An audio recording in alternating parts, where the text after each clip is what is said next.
It's time now for a look at the latest in local sports. And sports will begin with high school football as the Wayne County Yellow Jackets end the non-region schedule at 4-1 with a dramatic come-from-behind win Friday night down in Savannah over Jenkins High School as the Jackets place kicker senior Davis Tanner kicks a 19-yard field goal with seconds left to give Wayne County a 17-14 win.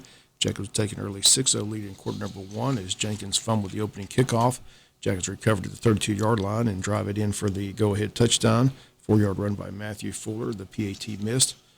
The Warriors would answer on a Jacket miscue, a bad snap over a punter's head, and the Warriors recovered in the end zone to take a 7-6 lead, and that was the score at halftime. In quarter number three, the Warriors would build a 14-6 lead as the Jackets' offense was struggling. The Jackets had 6 consecutive possessions with 3 and outs as they simply couldn't move the ball. With just 6:10 left in the game, the Jackets back at their own 19-yard line. Coach J. Bo Shaw rolls the dice and goes for it on 4th and 1 from his own 19, and Matthew Fuller comes through a huge hole in the line. Races 81 yards for the score, and he also runs in the 2-point conversion, and the Jackets tie the game at 14-14. With minutes left in the game, our Jacket defense shuts down the Warriors' offense. Warriors go 3 and out, punt the ball down to the Jackets' 35-yard line. Jackets rotate handoffs to Matthew Fuller and Dre Fulbright and march down the field, come up 4th and goal from inside the 5. Decide to kick the 19-yard field goal, which is good, and Wayne County wins the game 17-14 and improves to 4-1 in the season. Begins region play this Friday at home against Burke, who defeated Statesboro by a score of 35-32. For the second straight game, running back Matthew Fuller rushes for over 200 yards. On Friday, he had 23 carries for 213 yards and 2 touchdowns. And without starting quarterback Jeb Craven, the offense struggled most of the night. Passing stats 2 for 12 for Wayne County. Coach Shaw started the senior quarterback Tommy Witherspoon, but after one series in the third quarter, he switched to junior Andy Peel. After the game, we asked Coach Shaw about his decisions about the starting quarterback position. Well, I went back to our quarterback competition and through fall camp, and third was Tommy was the second guy, and I felt like he needed a shot. I wanted to see what he could do, and unfortunately he didn't play his best, but he'll be the first one to tell you that. And he worked so hard, and when we ended up making the change, third was very positive. He went back to receiver. He blocked really well in the run game. And I thought Andy, again, came in, did some good things. We hit a couple of screen plays to Eric. We had the hitch and go. He threw a great ball in the hitch and go. Terrion just lost it in the lights and didn't look up in time.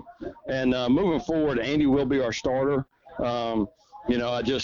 We've got to play better at that position. And I think, Andy's going to be fine. I've got to do a better job of putting him in spots to be successful. And we got to continue to lean on our run game and continue to develop those backs. I thought Dre came in and had some nice carries early on. And we started the game, we were kind of in a different package. Two backs in the backfield with a little tight end in the game. And, of course, they countered with a front that they hadn't shown on tape, that we hadn't prepared for, and it kind of backfired on us a little bit. So we went back to our bread and butter, and it just took a little bit of time of getting that thing coached up. It shouldn't have taken till the fourth quarter with 6 minutes to go to get it right. But we'll do a better job moving forward. And the positive is we were as bad as it was at times, we found a way to win the ball game. And again, those comments, Coach J. Bo Shaw, after the win on Friday against 17-14. Wayne County wins it. Other scores: Long County wins over Savannah Country Day 28-14. Brunswick Downs Glen Academy 55-21. BC rolls over Bowles out of Florida 21-7. Pierce County 49, Brantley County 7. Effingham over South Effingham 29-3. Ware defeats Bainbridge 22-16. Once again, the Jackets win 17-14 and host Burke Friday night at JC Stadium. That kickoff set for 7:30 p.m. Varsity girls softball team in action both Tuesday and Thursday at home, hosting New Hampstead on Tuesday, the Islands Thursday. Both games here at home, and have both games here on Big Dog Country, FM 105.5. Lady Yellow Jacket softball team currently at 15-1 on the season, 15 straight wins. Once again, Tuesday and Thursday here on WIFO-FM. Wayne County High School competition cheer team brings home another first-place finish from the Blueberry Classic at Bacon County High School. The Jackets host the Southeast Georgia Cheer Classic at home on October 1st. Middle school division begins at 10:30, followed by the high school division at 1 p.m. Cross-country team traveled to Jacksonville Saturday, participating in the Katie Capel's Invitational. Several students broke their personal records as the team continues to get ready for the region's schedule. College football, Georgia wins at home over Kent State 39-22. Georgia Tech loses to Central Florida 27-10. Georgia Southern beat Ball State 34-23. The Eagles improved to 3-1. Elsewhere, Bama rolls over Vandy 55-3. Tennessee over Florida 38-33. Texas A&M over Arkansas 23-21. Ole Miss 35, Tulsa 27. Middle Tennessee State upsets Miami 45-31. Kansas State beats Oklahoma 41-34. Clemson over Wake Forest 51-45. Notre Dame over Carolina 45-32. Michigan 34, Maryland 27. Ohio State 52, Wisconsin 21. USC 17, Oregon State 14. Auburn wins in overtime over Missouri 17-14. FSU 44, Boston College 14. Seminoles at 4-0 on the campaign. New AP Top 25 is out. It remains Georgia 1, Alabama 2, Ohio State 3. Michigan's in at 4, Clemson at 5.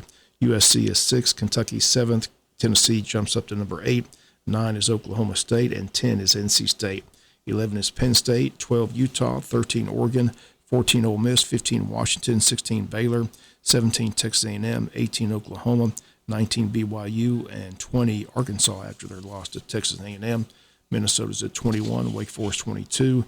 23, the FSU Seminoles at 4-0 pop into the top 25, and at number 25 is the Pitt Panthers. Florida jumps out of the top 25 with a loss at Tennessee.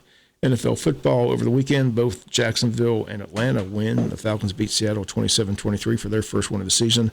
Jaguars win on the road, breaking an 18-game road losing streak. Jags win 38-10 over the Chargers. Trevor Lawrence with 3 touchdown passes on the afternoon. Other games, Dolphins 21, the Bills 19. Colts beat the Chiefs 20-17. Ravens over the Patriots 37-26. Eagles over Washington 24-8. Titans over the Raiders 24-22. Vikings beat the Lions 28-24. Cincy over the Jets 27-12. Bears beat the Texans 23-20. Panthers beat the Saints 22-14. Packers beat Tampa Bay 14-12. And the Rams over the Cardinals 20-12. Last night the Broncos 11, the Niners 10. Tonight Monday Night Football was the Dallas Cowboys and the New York Giants. Atlanta Braves remain a game and a half behind the New York Mets as they head into this week where the two teams meet Friday and Sunday in Atlanta. Those 3 games most likely to decide who wins the division. Tonight, Atlanta and Washington take on the Nationals. Also today, President Joe Biden welcomes the Braves to the White House today around 12 noon to recognize their world championship. Braves manager says it'll be a great experience, something he'll remember for the rest of his life at tour of the White House. In golf, the U.S. wins the President's Cup, 17.5 points to the Internationals, 12.5 points. Captain Davis Love III and the U.S. team wins the event held this past week in North Carolina. And that's going to do it for latest in local sports.